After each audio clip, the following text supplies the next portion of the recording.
Hello बच्चों, राम राम। कैसे हैं आप सब? हम पढ़ रहे हैं लिगेंड और उसके प्रकार। लिगेंड क्या होते हैं, लिगेंड के प्रकार क्या होते हैं। तो हमने शुरू कर दिया वैसे रसायन विज्ञान। अभी हमने इससे पहले 4 वीडियो हमने इस पर ले ली है। इससे पहले हम फिजिक्स पर डिस्कस कर रहे थे और किरचॉफ के नियमों पर भी हम चल रहे हैं। और इसके बाद हमने सोचा कि कुछ रसायन विज्ञान से भी हम उसको भी कुछ वीडियो डालते चले। तो टॉपिक हमने लिया है उपसहसंयोजक यौगिक। आज हमारा 5वां पार्ट है और आज हम डिस्कस करेंगे कि कीलेट क्या होते हैं। हमने पढ़ लिया था कि एक दंतु लिगेंड, दो दंतु लिगेंड, बहुदंतु लिगेंड, उभय दंतु लिगेंड हमने इस पढ़ लिया था। और लिगेंड के बारे में और हमने जानकारी ली थी कि आवेश के आधार पर लिगेंड कितने प्रकार के होते हैं, इसकी जानकारी हमने कर ली है। लिगेंड क्या होते हैं ये भी हमने जान लिया है। लिगेंड और उपसंयोजक यौगिक किसे कहते हैं या संकर आयन किसे कहते हैं, संकर यौगिक किसे कहते हैं, इस पर हमने चर्चा कर ली है। चलिए देखिए, आज हम शुरू करेंगे किरचॉफ के क्या नाम है, कीलेट क्या होता है, और इस पर हम चर्चा आगे करेंगे। ठीक है, देखिए शुरू करते हैं कीलेट। तो कुछ 3 एग्जाम्पल आपको विशेष तौर पर मिलेंगे और 3 ही एग्जाम्पल आपको ध्यान में रखने हैं। तो कीलेट से हम शुरुआत करते हैं और बोर्ड परीक्षाओं में तो आता है, परिभाषाएं पूछी जाती है। तो हमने परिभाषाओं को भी बताया है और आप उसको धीरे धीरे याद करते चलिएगा तो सभी जो है कंसेप्ट आपको अच्छे से आ जाएंगे। देखिए, हम पढ़ते हैं कीलेट लिगेंड, माने कीलेट क्या होते हैं। कीलेट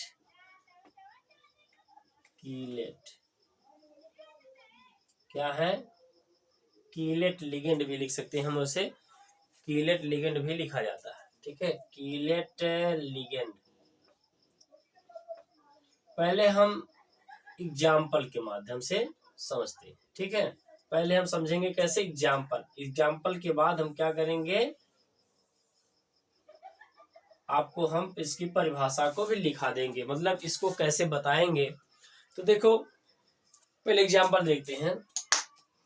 एग्जाम्पल के रूप में हम देखें सबसे पहले तो आप पाएंगे एथिलीन डाइएमीन। देखो, पहली बात तो एक नाम आपको याद करना पड़ेगा। ठीक है, इसको एथिलीन या एथाइलिन भी लिखा जाता है इंग्लिश में। एथिलीन डाइएमीन, एथाइलिन भी लिखा जाता है, डाइएमीन। एमीन या एमीन लिखिए, कोई दिक्कत नहीं है। अच्छा, इसको कभी कभी लिखा जाता है एथिलीन 1,2 डाइएमीन भी लिखा जाता है। ठीक है, दोनों लिख देते हैं, या एथिलीन 1,2 डाइएमीन। ठीक है, डाइएमीन कोई भी लिखिए, कोई दिक्कत नहीं है। अच्छा, इसको शार्ट में लिखते हैं EN। शार्ट में क्या लिखते हैं, EN। ठीक है, अच्छा, इसका जो फार्मूला होता है वह फार्मूला आप देखेंगे, एथिलीन तो लगातार CH2 एथिलीन, डाइएमीन 1 और 2 पर 2 एमीन है, एमीन को लिखते हैं NH2 और NH2।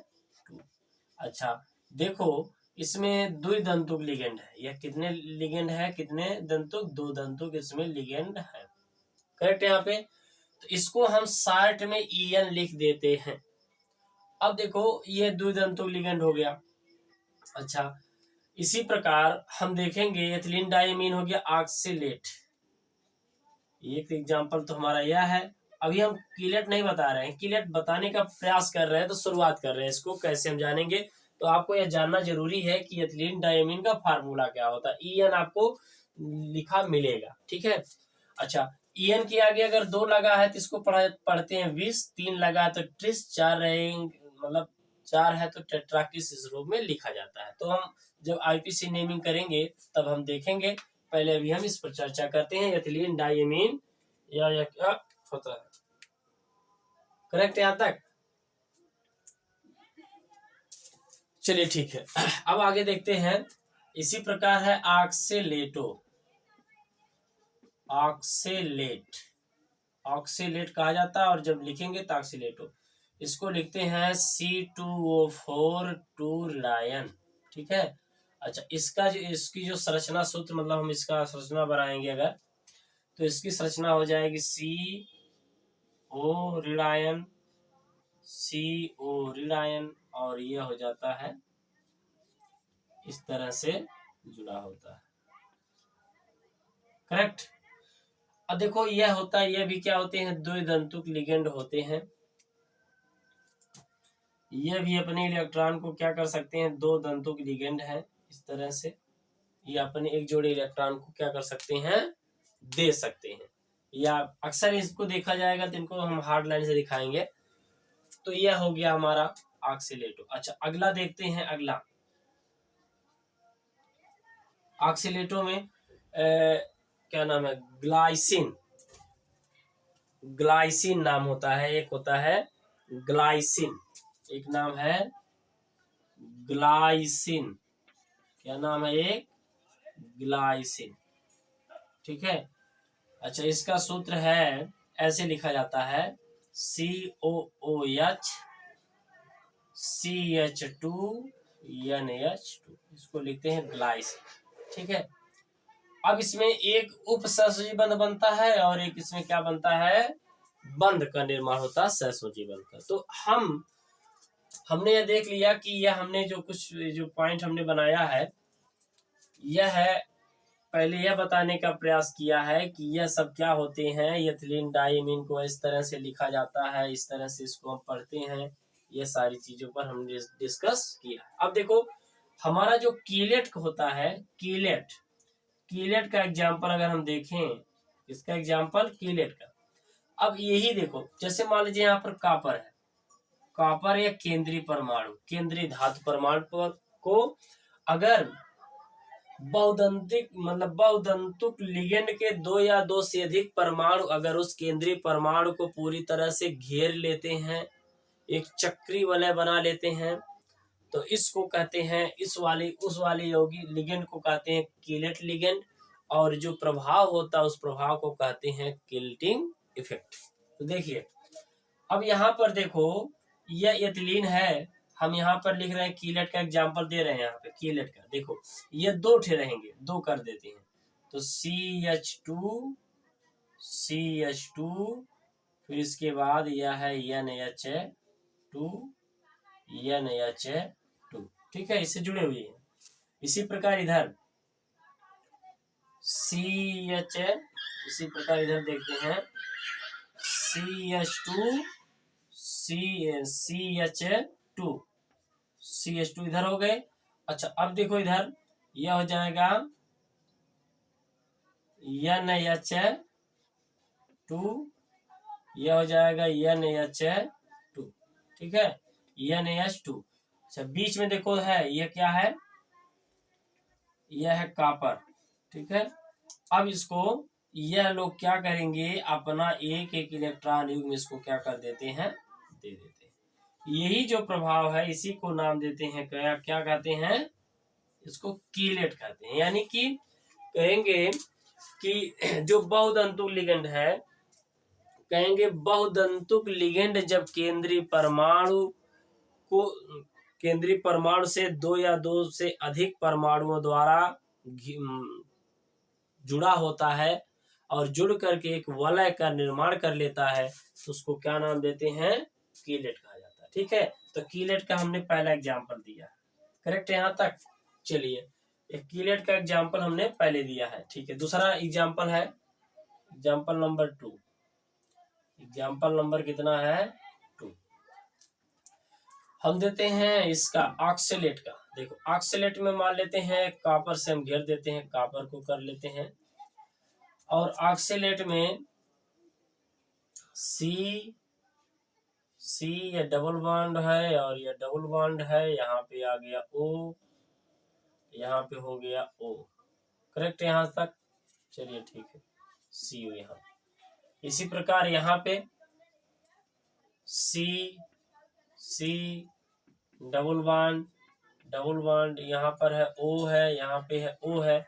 अब देखो यह इनको क्या करेगा, घेर देगा। देखो यहाँ पर उसोजी बंद नहीं लगाएंगे, इस तरह से करेंगे। हालांकि उसोजी बंद होता है, लेकिन हम इसको इसी रूप में दिखा देते हैं। तो यह भी क्या हो गया, हमारा एक कीलेट हो गया। ठीक है, ये क्या हो गए, कीलेट हो गए। तो कीलेट हो गया ये। इसी प्रकार क्या नाम है, ग्लाइसिन,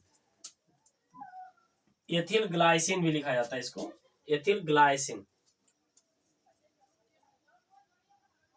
ग्लासिनेट। वैसे एथिल ग्लाइसिन भी है, ग्लासिनेट, एथिल ग्लासिनेट भी पढ़ते हैं, लेकिन ग्लाइसिन इसका नाम यह भी होता है। अब देखो ग्लाइसिन यह है, यह कैसे जुड़ा होता है, जैसे एक कॉपर से जुड़ा हुआ है, एक कॉपर है। वैसे सबसे ज्यादा इंपॉर्टेंट, वेरी इंपॉर्टेंट आपको यही मिलेगा, वेरी इंपॉर्टेंट, आपको यही ध्यान रखना है। यही वाला जो कीलेट है, यही वाला, इसी को ध्यान में रखना है। हालांकि ये इसको भी हम बना दे रहे हैं। ठीक है, अब देखो क्या है, ये उदासीन हो गए। अच्छा, इसमें सी एक तरफ से इस तरह से है, और एक तरह से CH2 यहाँ पे जुड़ा है NH2 से। इसी प्रकार सी इससे जुड़ा है, एक यहाँ पे हो गया, और यह जुड़ा है, यह CH2 है, और यह है NH2। यानी कि यह जो है सहसंयोजी बंध द्वारा जुड़ा है, और ये इस तरह से जुड़ा है, यानी दोनों दो इलेक्ट्रॉन यह दे रहा है। तो इस प्रकार के हो गए, यह क्या है, कीलेट है। तो सबसे ज्यादा इंपॉर्टेंट आपका है एथिलीन डाइमीन। अच्छा, इसको ऐसे भी लिखते हैं, इसको ऐसे भी लिखा जाता है, या ऐसे ब्रैकेट में लिखेंगे, CuEn, कैट हैं, दो हैं तो दो रहेगा, और फिर इसके बाद मतलब इस तरह से होगा, और यह 2 इलेक्ट्रॉन देता है तो इसको लिखेंगे 2+, ऐसे कर दिया जाता है। ठीक है, अच्छा यहाँ पर हमने प्लस नहीं लगाया है, तो आपको समझ लेना है कि प्लस यहाँ पर होता है, इस तरह से लिखा जाएगा, क्योंकि कॉपर की ऑक्सीजन संख्या को हम वहां पे लिख देते हैं। ठीक है, यहाँ तक तो कोई दिक्कत तो है नहीं। ठीक है, यहाँ 2 है, यहाँ पर हम लिख देते हैं 2 धनायन, यहाँ पर भी है, यहाँ पर भी कितना धनायन हो जाएगा, 2 धनायन के रूप में हम इसको लिख देंगे। ठीक है, तो सारी चीजें हमने यहाँ पे 2 धनायन,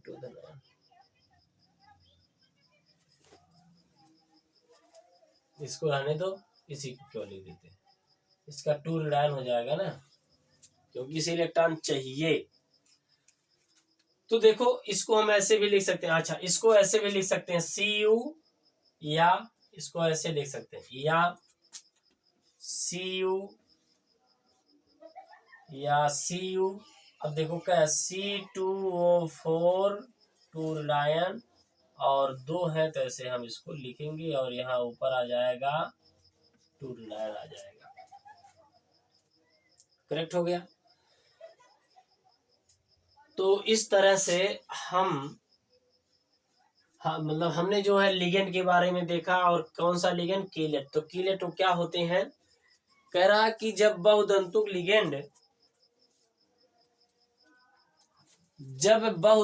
लिगेंड 2 या 2 से अधिक, जब बहुदंतुक लिगेंड केंद्रीय परमाणु से 2 या 2 से अधिक दाता परमाणुओं द्वारा जुड़े होते हैं, और जुड़ करके एक वलय का निर्माण करते हैं, तो उसी को कहते हैं, उस वाले लिगेंड का नाम है कीलेट लिगेंड। और जो चक्रीय वलय बनती है उसको क्या नाम देते हैं, जो चक्रीय वलय होती है उस चक्रीय वलय को क्या कहते हैं,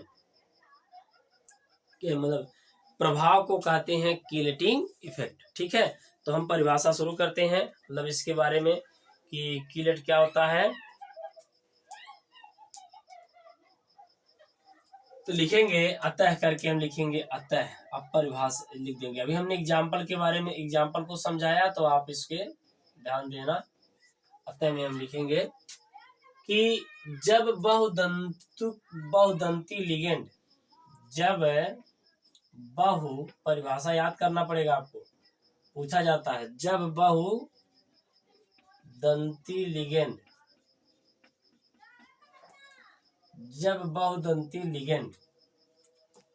केंद्रीय परमाणु से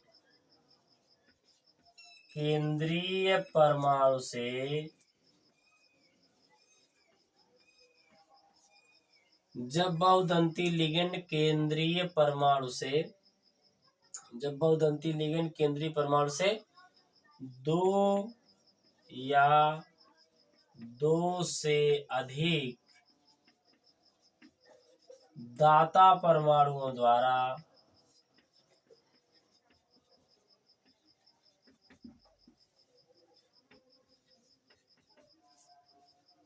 घिरकर, जब दो या दो से अधिक दाता परमाणुओं द्वारा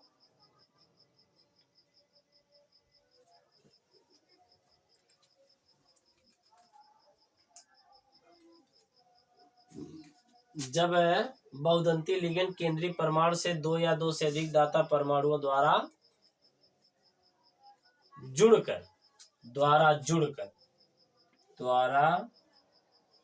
जुड़कर एक चक्रीय वलय बनाते हैं, एक चक्रीय वलय बनाते हैं,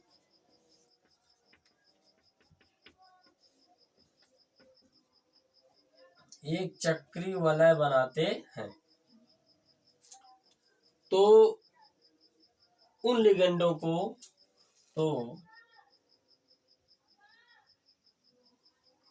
बनाते हैं, तो उन लिगेंडों को कीलेट कहते हैं। जुड़कर एक चक्रीय वलय बनाते हैं, तो जब बहुदंती लिगेंड के लिए, हाँ ठीक है, जुड़कर एक चक्रीय वलय बनाते हैं तो कीलेट कहलाता है, तो कीलेट कहलाता, सीधे लिख रहे हैं, तो कीलेट लिगेंड कीलेट कहलाता है।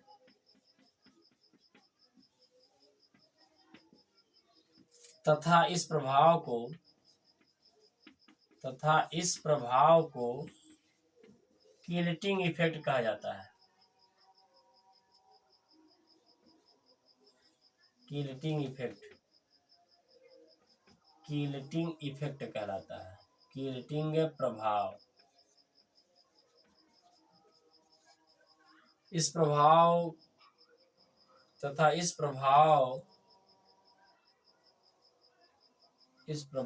को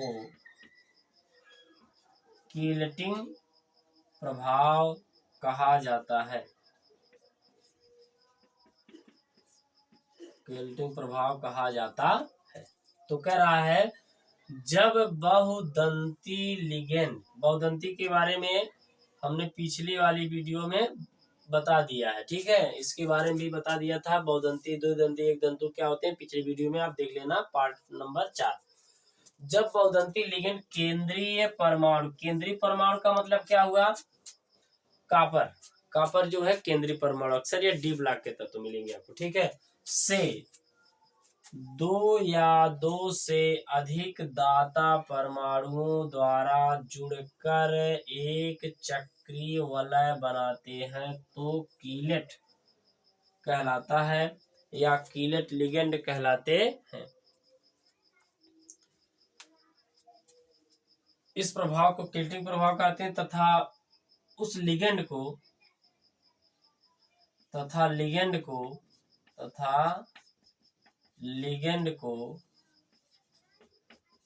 कीलेट लिगेंड कहा जाता है।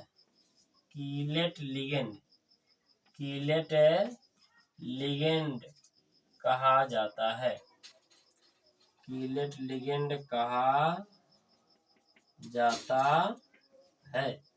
तो तथा इस प्रभाव को कीलेटिंग प्रभाव कहा जाता है। कीलेटिंग प्रभाव यहाँ से काट देते हैं, कीलेटिंग प्रभाव, ठीक है, चलिए सही है। कीलेटिंग प्रभाव तथा लिगेंड को कीलेट लिगेंड कहा जाता है। कनेक्ट हो गया। तो जब बहुदंतीय लिगेंड केंद्रीय परमाणु से दो या दो से अधिक दाता परमाणुओं द्वारा जुड़कर एक चक्रीय वलय बनाते हैं तो कीलेट कहलाता है, तथा इस प्रभाव को क्या कहते हैं? किल्टिंग प्रभाव कहते हैं। तो एक एग्जाम्पल के रूप में आपको विशेष तौर पे ज्यादा से ज्यादा आपको यही याद करना है, ठीक है। इसी को याद करना, परिभाषा मतलब किसे कहते हैं उसको ध्यान रखना है, और कीलेट इसको एथिलीन डाइमीन को याद करना है आपको, इस वाले को। और बाकी तो हमने इस तरह से बता दिया है समझाने के लिए कि कीलेट क्या होता है। कीलेट का मतलब यही होता है, ठीक है। चलिए ठीक है।